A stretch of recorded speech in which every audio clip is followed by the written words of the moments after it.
नांदणी मठातल्या गेले 4 म्हणजे अनेक वर्षाच्या जे काही परंपरा आहे त्या परंपरा पद्धतीने चालू असणाऱ्या एकूण परंपरेला छेद देणारी घटना पेटाच्या तक्रारीनुसार सुप्रीम कोर्टाने एक निर्णय जो झाला त्या सुप्रीम कोर्टाच्या निर्णयामुळे ज्या पद्धतीनं सर्व कोल्हापूरवासियांच्या आणि जैन समाजातल्या सर्व जैन समाजातल्या आमच्या समाज बांधवांच्या सुद्धा भावना दुखावतील अशा पद्धतीची सुप्रीम कोर्टाच्या निर्णयामुळे जी काही घटना घडली त्यामुळे साहजिकच कोल्हापूर जिल्ह्यातल्या सर्व समाज बांधवांमध्ये आणि कोल्हापूर वासियांमध्ये सुद्धा एक असंतोषाची अशा पद्धतीची लाट उठवली होती। सर्वच लोक या सगळ्या गोष्टीचा तीव्र निषेध करत होते। या सगळ्या घटनाक्रमांची दखल घेऊन आपले खासदार सन्माननीय धनंजय उर्फ मुन्ना महाडिक आणि दुसरे खासदार सन्माननीय धैर्यशील मानेसाहेब या दोघांनी प्रयत्न करून विशेषतः केंद्रीय मंत्र्यांबरोबरची सुद्धा वनमंत्र्यांबरोबरचा संपर्क करून आणि त्याचबरोबर वनताराच्या सगळ्या संबंधित सीईओ आणि त्यांच्या अधिकाऱ्यांना सुद्धा विनंती केली आणि त्यानंतर नांदणीचे मठाधिपती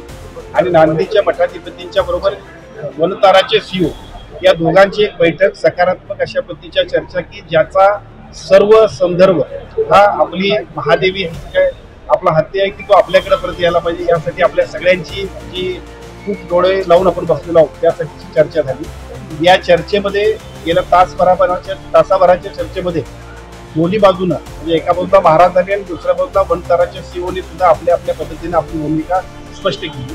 विशेषतः आपल्या सर्व कोल्हापूरवासियांच्या भावना वनताराला सुद्धा त्यावेळेला दोन्ही खासदारांनी सांगितल्या।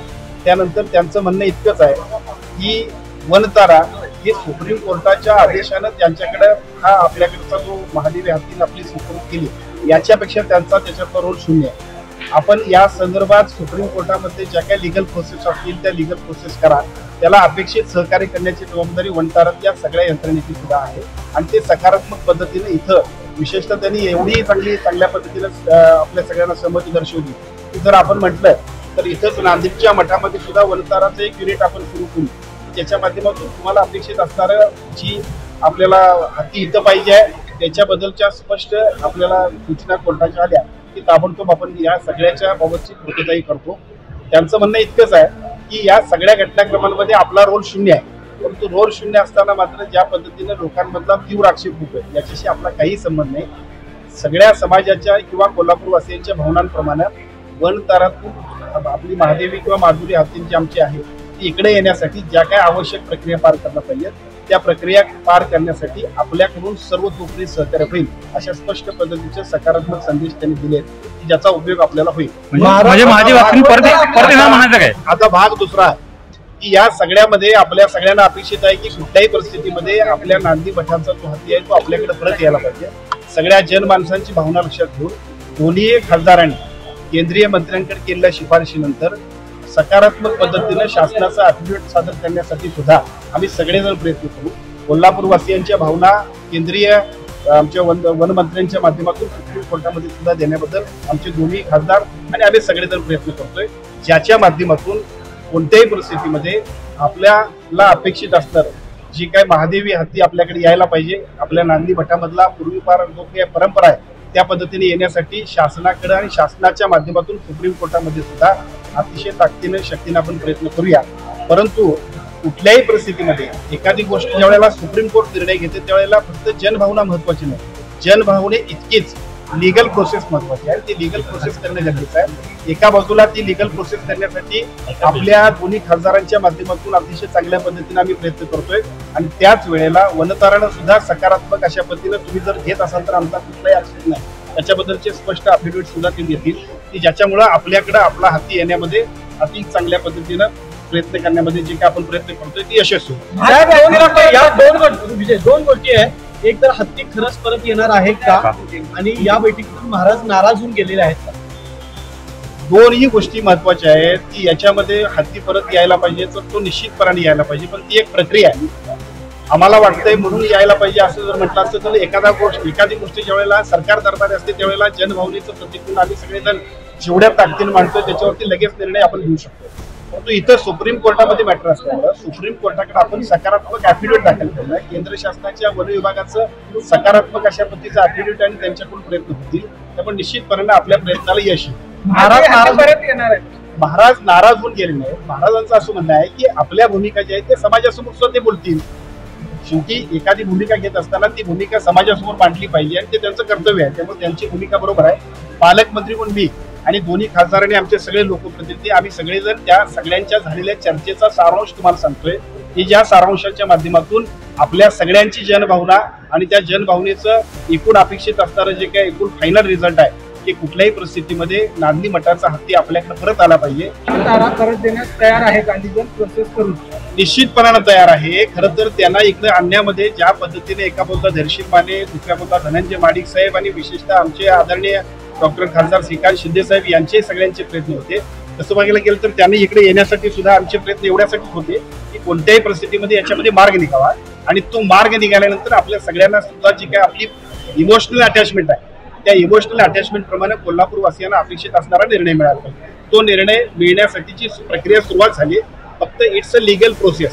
त्यामुळे ह्या लिगल प्रोसेसला आपण पुढे जाऊ आणि कोणत्याही परिस्थितीत आपल्या सगळ्यांना ज्या पद्धतीची नांदणी मठाची परंपरा आहे त्या पद्धतीची हत्ती आपला जो आहे तो आपल्याकडे राहण्यासाठीचे संपूर्ण निर्णय आपल्या पद्धतीने करून घेण्यासाठीची प्रक्रिया आता दोन्ही बाजूंना सुरू झाली. कोल्हापूरकरांच्या समोर वन तारा बॅकफूटवर आलं असं म्हणायचं का? वन तारा मुळातच फ्रंट फूटवर नव्हतं. वन तारा हे बाल संगोपन केंद्र असतं तशा पद्धतीचं हत्ती संगोपन केंद्र आहे. त्यांना काही अधिकार नाहीत आणि त्यांचा याच्याशी काही संबंध नाही.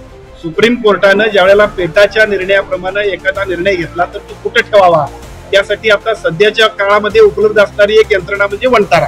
याच्यापेक्षा या वनताराला याच्यामध्ये काही महत्व नाही, त्यांचा याच्यात संबंध नाही आणि असला तरी सुप्रीम कोर्ट कुठं आहे आणि केंद्र शासन निश्चितपणे त्याच्यात आपल्या सगळ्यांच्या प्रयत्नाने विशेषतः मी आपल्याला पुन्हा एकदा सांगेन कारण काही लोकांच्या मनामध्ये ज्या शंका आहेत.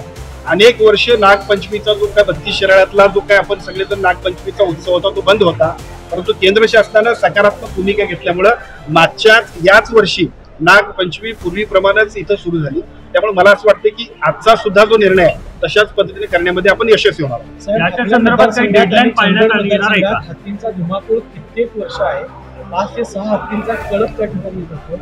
वन ताराला किंवा पेटाला तुम्ही तो पर्याय दिलेला आहे का? आज आम्ही तो पर्याय दिलेला आहे. त्यांना म्हटलं बाबा आमच्या या देवस्थानच्या हत्तीपेक्षा ज्यांच्यामुळे आम्हाला त्रास होतोय त्या हत्तींना तुम्ही घेऊन जा आणि मला वाटतं त्याच्याबद्दलची पुढच्या टप्प्यात त्याची टीम येईल आणि कोल्हापुरातल्या विशेषतः आजरा, चंदगड, भुदरगड, राधानगरीतल्या सगळ्या लोकांची सुद्धा त्यातून सुटका होईल. काही डेडलाईन याच्यामध्ये पाळण्यात येणार आहे का? कारण वनतारा यावी यासाठी खूप मोठ्या प्रमाणात चळवळ सुरू आहे. ती चळवळ वाढत राहणार आहे.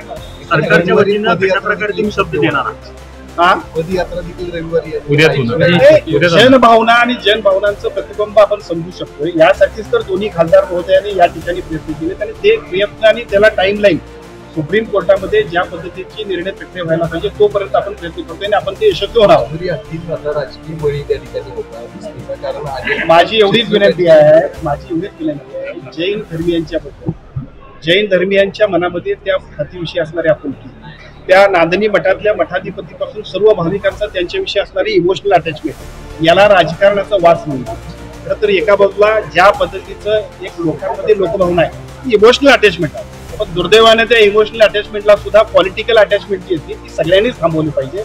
आपला नांदणी मठाचा हत्ती आपल्या परत आला पाहिजे. त्यासाठीची प्रक्रिया दोन्ही बाजूंना सकारात्मक पद्धतीनं केंद्र शासन आणि दुसऱ्या बाजूला वनतारा आणि तिसऱ्या बाजूला सुप्रीम कोर्टामध्ये सुद्धा ती मोहीम यशस्वी करण्यासाठीची प्रक्रिया आज कलेक्टर ऑफिसमध्ये यशस्वी पद्धतीने सुरू झाली. त्याचं निश्चितपणे सगळ्या लोकांना स्वागत केलं. आपण पाहतो की इतर ठिकाणी सुद्धा मठांना नोटिसा गेलेल्या आहेत, पेठांना नोटिसा बजावलेल्या आहेत. त्या संदर्भात काय चर्चा झाली का? काय बोलणं झालं का? आजच्या म्हणजे नांदणी मठाच्या निमित्तानं काही गोष्टी नवीन सुद्धा सुरू होतील. कारण एका बाजूला सुप्रीम कोर्टानं हा निर्णय घेतला हे खरा आहे, परंतु जिथे जिथे अशा भावनिक ज्या काय अशा पद्धतीचं नातं असते तिथे काय करायला पाहिजे याच्याबद्दल सुद्धा भविष्य काळामध्ये सुप्रीम कोर्टाकडे सुद्धा केंद्र शासनानं म्हणणं मांडलं पाहिजे. मला वाटतं या निमित्तानं ती प्रक्रिया सुद्धा सुरू होईल. साहेब, नांदेडचा एक विषय आहे, एक व्हिडिओ व्हायरल होतोय. नांदेडच्या एका रुग्णालयात रुग्णांच्या अंगावर उंदीर नाचतोय.